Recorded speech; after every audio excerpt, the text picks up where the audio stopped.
Donc, bonjour à tous. Veuillez s'il vous plaît dire votre numéro d'équipe à la caméra. C'est 23. Donc, vous avez 15 minutes pour la présentation. Je vous montrerai le temps restant à l'aide de cartons aux 7, 4, 2 ainsi qu'aux 30 secondes restantes. Je ferai le décompte des 5 dernières secondes avec mes doigts et j'afficherai un carton indiqué à la fin de la présentation. Une période de questions d'une durée de 5 minutes chronométrée suivra. Après les 5 minutes, j'annoncerai la fin de celle-ci. Si vous êtes en train de répondre à une question, veuillez brièvement conclure. Vous ne devez en aucun temps dévoiler la provenance de votre cégep sous peine de disqualification immédiate. Veuillez s'il vous plaît rester dans la zone de captation vidéo délimitée par les marques au sol. À tous les observateurs, le silence vous sera demandé tout au long de la présentation et de la période de questions. Si vous désirez applaudir, vous devez attendre la fin de la période de questions. Aucune entrée ni sortie de la salle n'est permise durant la présentation ou la période de questions. Veuillez éteindre la sonnerie de vos téléphones. J'inviterai maintenant les juges à se présenter et vous pourrez par la suite débuter votre présentation. Bonjour, je m'appelle Martin Rochaud, je travaille chez Capital Canada, puis moi je travaille en médiateur. Bonjour, mon nom est François Vassal, je travaille chez Capital Canada, je suis agente administrative. Bonjour, Gabrielle Dargaud, je suis comptable au Hitachi Capital Canada. Bonjour, Carole Darion, je travaille chez la branche terrienne d'Aoule François, cabinet comptable. Bonjour, je suis spécialiste au budget pour le site Centre-Sud de l'île de Montréal et mon nom c'est Annie Petitbé. Donc, bonjour, M. Bédard.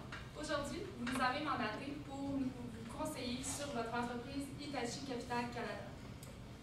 Donc, notre mandat et ce qu'on va vous présenter aujourd'hui, en fait, c'est tout d'abord les corrections aux états financiers.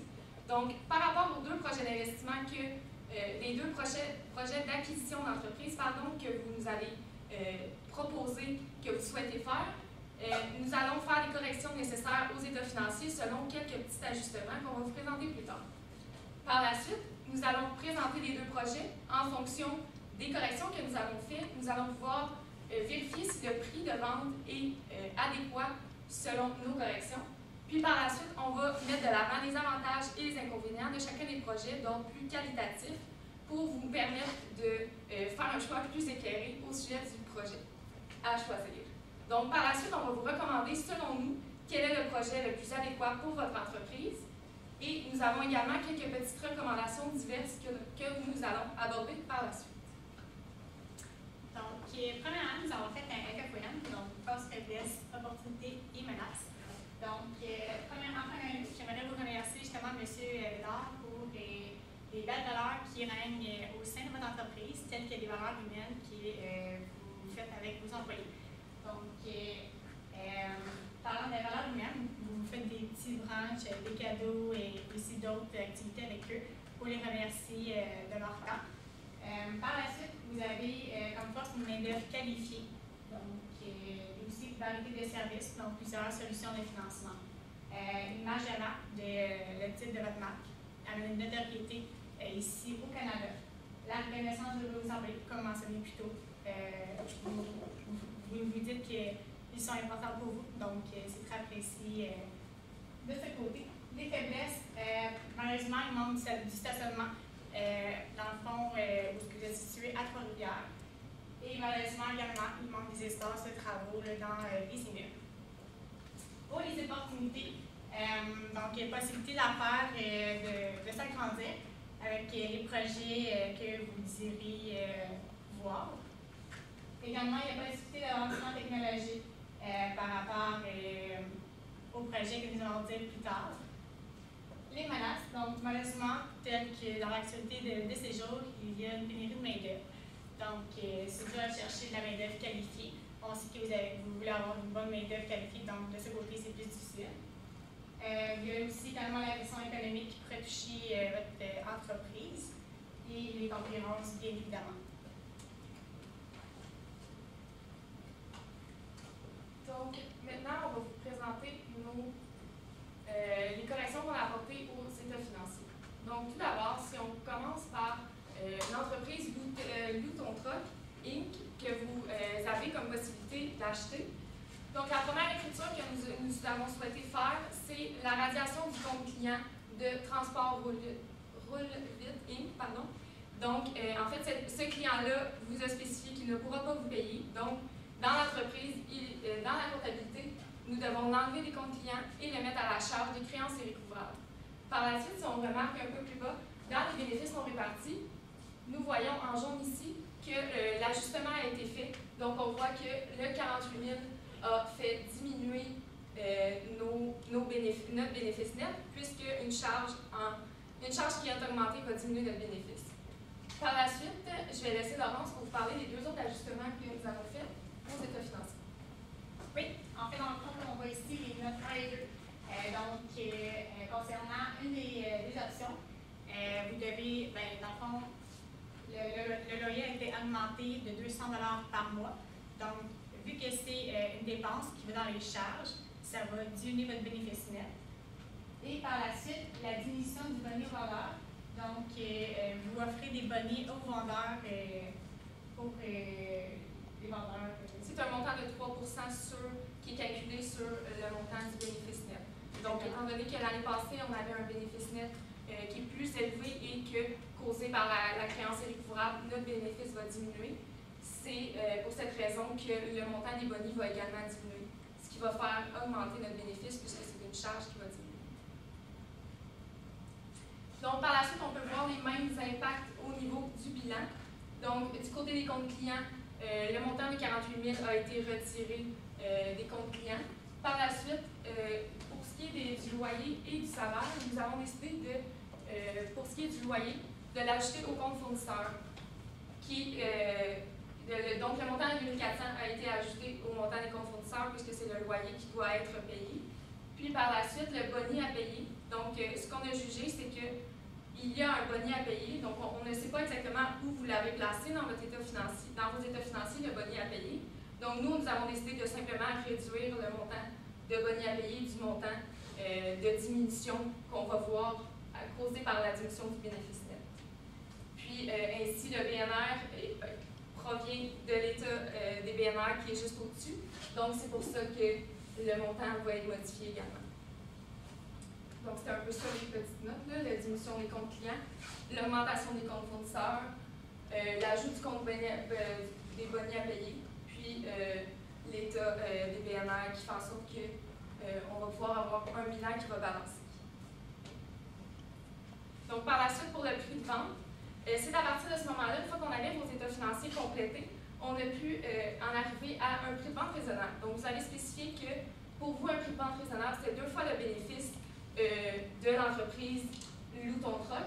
Donc, nous avons procédé à la multiplication de 2 fois le montant du bénéfice de 449 088, ce qui nous donne 898 176. Par contre, le prix réel de vente que l'entreprise veut vous vendre, c'est 1 million de $. Donc, on remarque un écart de 101 000 à ce niveau-là par rapport au prix réel et au prix qu'on considère plus raisonnable.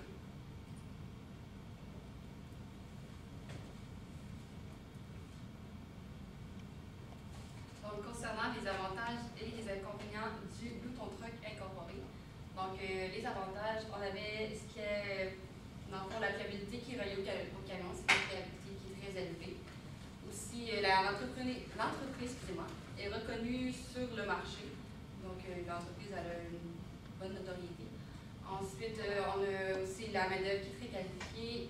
Il y a déjà des partenaires d'affaires entre le HEC et le LTT. Aussi, l'entreprise est rénovée de façon très moderne. Vu qu'il y a des programmes reliés, dans le fond, l'entreprise est reliée avec un programme de formation à l'école. Donc, il est facile d'accès à la main-d'œuvre très facilement. Aussi, il y a un atelier de réparation qui est relié à l'entreprise et il y a une très bonne relation de client entre les deux. Par la suite. Donc, pour les inconvénients, bien évidemment, comme on a parlé tantôt, la difficulté des recrutements des vendeurs, côté main-d'œuvre, toute main-d'œuvre qualifiée, c'est difficile à avoir. Par la suite, on a parlé également d'augmentation de 200 $ par mois pour le loyer.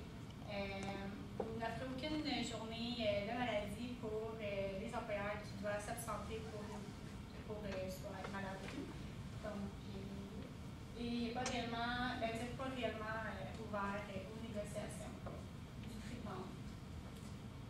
En fait, c'est le vendeur de l'entreprise Loue ton truck qui n'est pas ouvert aux négociations à lui. Exactement. Donc, c'est ça qui peut rendre plus difficile versus si on va en parler un peu plus tard, mais avec l'autre entreprise, il est plus ouvert aux négociations. Donc, c'est un point qu'il faut quand même garder à l'esprit quand on va prendre la décision entre les deux projets d'entreprise. Donc, concernant la deuxième entreprise que vous aviez l'opportunité d'acheter, on a fait quelques régularisations comptables concernant celle-ci. Donc, tout d'abord, on avait l'ajustement des immobilisations concernant les pièces de rechange pour les machines. Donc, initialement, vous aviez comptabilisé les pièces de rechange dans les stocks, étant donné que ce n'est pas des stocks, vu que c'est dans le but d'augmenter la valeur de l'entreprise et ce n'est pas dans le but de revendre. On a diminué les stocks de 8 000 $, ce qu'on peut observer ici dans l'état, dans le bilan. Donc, on a retiré les 8 000 $. Par la suite, concernant l'amortissement des pièces de rechange pour les machines, donc on dit qu'on avait une durée de vie utile de 5 ans. C'est pourquoi qu'on a fait le prix, le coût d'acquisition, soit le 8 000 $, c'est par la durée utile, soit le 5 ans, ce qui nous donnait 1 600 $ qui, lui, a été ajouté aussi à l'amortissement dans le bilan et dans les charges, dans l'état des résultats. Par la suite, on avait l'ajustement de l'amortissement concernant la nouvelle machine d'entraînement. Dans le fond, cette machine-là, au début, vous nous avez dit que vous aviez amorti cette machine-là sur 3 ans, mais que finalement, elle serait plutôt amortie sur une période de 8 ans. C'est pourquoi nous avons divisé le prix d'achat de 10 000 $ divisé par 3 ans, ce qui nous donnait de 3 333 et 33. Et par suite, on a fait le même calcul, mais sur une durée de vie utile de 8 ans, ce qui donnait 1 250 $. Et la différence entre les deux, donc, ça nous donnait un 2 083 et 33, ce qui a été ajouté ici au bilan, ce qui a fait diminuer le bénéfice. Donc, concernant les états financiers, donc pour le bénéfice net, donc on vous avait dit que vous aviez une poursuite d'un client parce qu'il s'était blessé en allant à votre salle. Et étant donné que selon votre avocat, la poursuite, vous avez gagné la poursuite, donc dans ce cas-ci, il ne faut pas comptabiliser la poursuite à l'état des résultats. Donc, on a vu qu'on a retiré la poursuite, ce qui fait que notre bénéfice a augmenté de 50 000 $. Aussi, concernant l'ajustement des amortissements, donc, vu que la charge d'amortissement a augmenté, ça a fait diminuer le bénéfice net. Par ailleurs, concernant le bilan, donc, comme je l'ai mentionné plus tôt, on a transféré le montant de 8 000 $ des stocks vers les immobilisations, ce qui concernait en fait les pièces de rechange. Aussi, on avait l'ajustement des immobilisations, donc la différence entre le 3 033 et 33 et le 1 250, qui donnait la diminution de 2 083 aux immobilisations dans le fond dans les dépenses de l'entreprise et une augmentation de 1 100 $. Ça, c'est pour les autres immobilisations, c'était relié. C'est la nouvelle machine en fait. Oui, la nouvelle machine, mais celle-là, on l'a comptabilisée aussi dans les amortissements, ce qui nous donnait, ce qui nous permettait aussi d'ajuster notre bénéfice. Et pour ce qui est de l'état de BNR, donc c'est le montant qui a été calculé plus haut. Donc, maintenant, si on revient aux avantages et inconvénients, maintenant, si on se penche plus vers l'entreprise Repousse les limites, je vais céder la parole à Laurence pour qu'elle vous parle des avantages et inconvénients qui sont plus d'ordre qualitatif pour cette option de projet-là. Alors, le projet Repousse les limites, il est quand même un avantage à choisir puisque vous allez diversifier, dans le fond, votre marché. Donc, aller chercher un marché qui est autre que sujet de financement et tout. Vous allez diversifier votre marché au cas où il y a une récession ou d'autres affaires du genre. Également, l'avantage, vous avez des entraîneurs qualifiés, donc qui ont plusieurs formations, maîtrises et tout. Puis se spécifient aussi dans les domaines. Par la suite, les locaux commerciaux et stationnements supplémentaires. Donc, vous avez un étage au deuxième étage pour, par exemple, aller chercher la place qui manque dans votre siège social actuel. Le prix de vente est avantageux. Également, vous avez une négociation possible puisque le monsieur désire partir au Mexique avec sa nouvelle femme.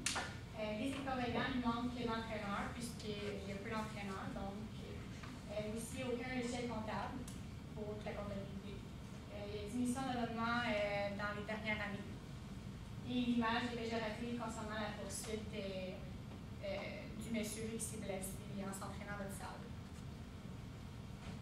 Donc, les recommandations, bien sûr, on vous demande d'instaurer un logiciel comptable pour effectuer la comptabilité.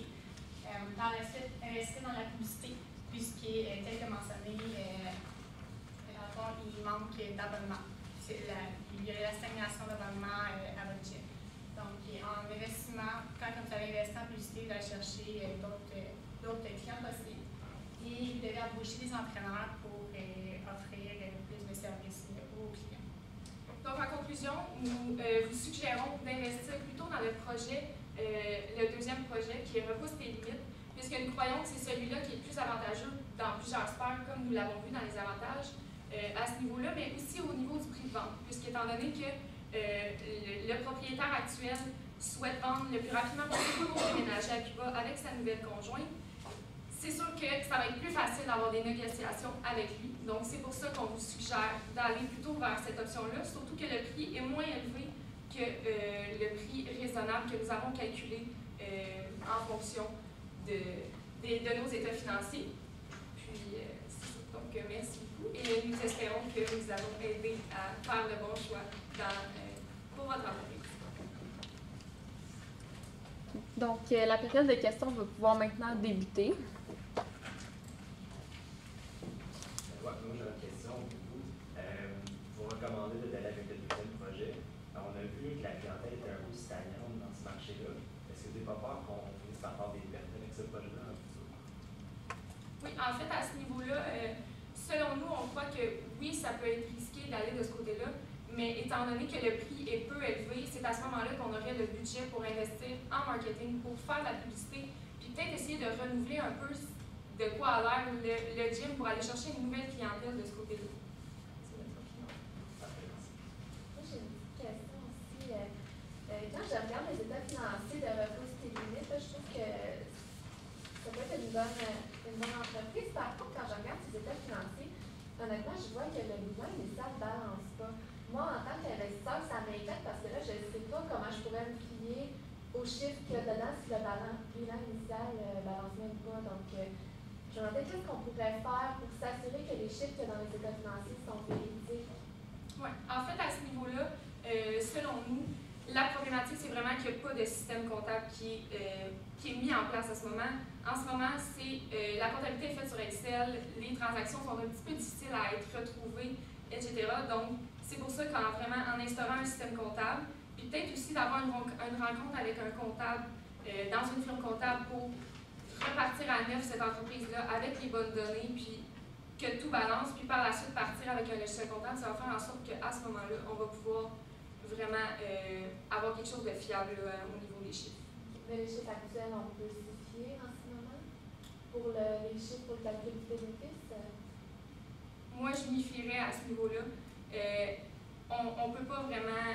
On y va avec les données qu'on a, donc les documents qu'il nous a fournis, la rencontre avec la firme comptable également. Je dirais qu'on se fie un peu avec ça. C'est sûr qu'on pourrait aussi communiquer avec la firme comptable directement pour avoir une rencontre avec celle-ci, puis étant donné qu'eux l'ont suivi plus régulièrement dans les dernières semaines, mois et années. Donc, on pourrait peut-être avoir des certifications à ce niveau-là pour s'assurer que ça soit des bons chiffres, pour s'assurer de balancer. Parfait, merci. Moi, j'avais une autre question. Nous, chez Hitachi Capital Canada, on a des solutions de financement. Donc, on n'a pas vraiment d'expérience, de compétences à gérer un centre d'entraînement physique. Donc, à ce niveau-là, est-ce que vous avez des conseils ou est-ce que... Qu'en pensez-vous de ça? Ça nous entend là-dessus. En fait, c'est sûr que quand on se lance dans un nouveau domaine, c'est sûr qu'on peut avoir des fois de la difficulté à savoir, comme vous l'avez dit, les connaissances qu'on n'a pas toujours. Par contre, c'est sûr qu'il y a toujours moyen de s'entendre avec l'ancien propriétaire pour savoir s'il n'y aurait pas des conseils à nous donner au départ, pour savoir si c'est quoi, mettons, la recette gagnante, si je peux dire ça comme ça, pour continuer dans la bonne voie dans son entreprise. Sinon, il y a toujours l'option d'aller faire avec une firme externe spécialisée en marketing ou dans divers domaines qui vont pouvoir vous donner des conseils pour être sûr que vous vous lancez dans la bonne voie avec votre nouvelle entreprise. Puis de plus, je crois aussi que, étant donné que le personnel qui est mis en place dans l'entreprise Repousse tes limites, c'est des entraîneurs qui sont très qualifiés, qui ont eu beaucoup d'expérience, qui ont eu de la formation de niveau universitaire, qui sont spécialisés dans ce qu'ils font. Donc, je pense qu'eux vont nous porter beaucoup de conseils aussi pour savoir un peu comment ça fonctionne, puis c'est quoi que la clientèle veut exactement. Donc, je pense qu'à ce niveau-là aussi, pour être de bons conseillers. J'ai pas fait ça, merci. Moi, j'ai une petite question avant qu'on avait. Je suis la pratiquante aujourd'hui. Je me demandais, là, avec une vente comme ça, comment on pourrait financer l'achat si on décide d'aller de l'avant? Est-ce que vous avez des solutions à nous apporter par rapport à ça, selon la situation de notre entreprise actuellement? Mais en fait, je pense que niveau financement, on n'a pas les données actuellement de ce qui s'offre à nous. Donc, il faudra aller s'informer auprès des banques, auprès des caisses, quels sont les taux de financement possibles. Puis, de valider aussi à quelle durée de financement, de remboursement en fait qu'on prend aussi. Là. Donc, ça sera à valider. Il faudrait faire des recherches par rapport à ça. On n'a pas d'informations sur ça. Parfait, merci. J'aurais une autre petite question. Donc, moi, j'aimerais ça savoir, là, on est en pénurie de main-d'œuvre, tout ça. Vous dites qu'il manque des entraîneurs dans Repousse tes limites. Avez-vous une idée comment on va trouver ces personnes-là qui sont qualifiées et tout? D'abord, moi, je pourrais répondre, comme avec les mécaniciens, ils vont chercher directement lorsque les étudiants ont terminé leur formation. Donc, on pourrait faire la même affaire avec les entraîneurs pour le gym. Donc, aller chercher les étudiants dès qu'ils terminent leur maîtrise et on les embauche directement par la suite. J'ai une petite question. La période de questions.